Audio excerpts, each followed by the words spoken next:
Le trou le plus profond du monde, le trou de l'enfer.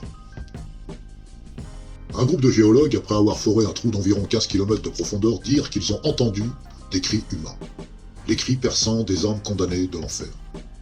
Les scientifiques, terrifiés, ont eu peur d'avoir lâché les forces maléfiques de l'enfer jusqu'à la surface de la Terre. Cette rumeur a circulé sur Internet.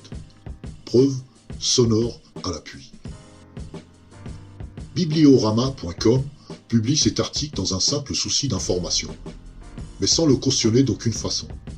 Tout lecteur responsable est à même de se forger sa propre opinion.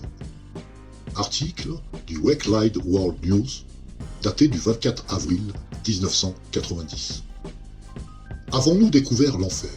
Point d'interrogation. Des scientifiques ayant percé un trou d'une profondeur de 15 km environ pour étudier les mouvements de plaques terrestres massives affirment avoir découvert l'enfer.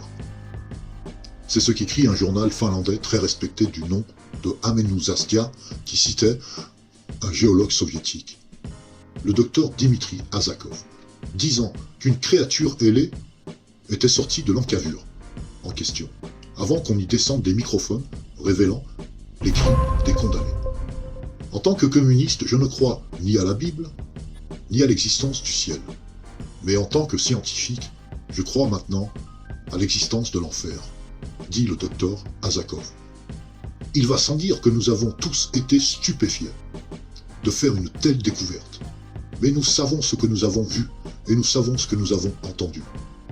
Et nous sommes absolument convaincus que nous avons percé les portes de l'enfer. Ce drame terrifiant s'est déroulé, selon les dires des géologues et savants soviétiques, lorsque ceux-ci perçaient un puits sur un site qui n'a pas été identifié, à l'ouest de la Sibérie, en atteignant une profondeur de 15 km. D'après le docteur Azakov, le trépan, la mèche, s'est soudainement mise à pivoter à une vitesse folle, indiquant que nous avions atteint une large poche ou caverne vide. Les thermomètres ont tout à coup indiqué une hausse importante de la température, lorsque celle-ci eut atteint 2000 Fahrenheit.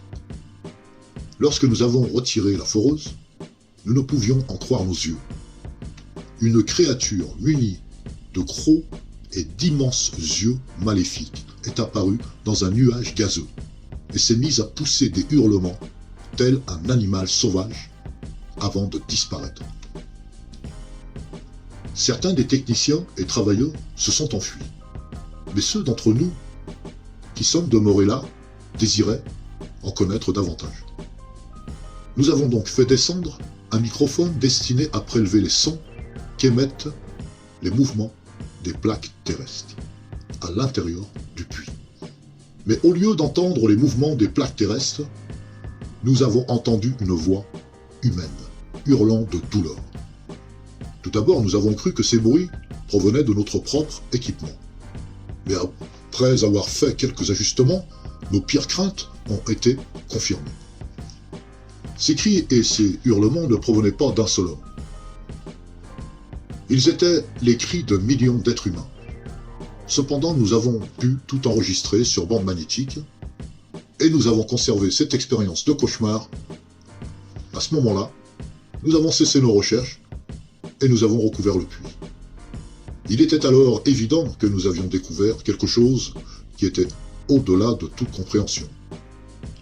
Nous avions vu et entendu des choses qui ne devaient jamais être vues et entendues, raconte le docteur Azakov.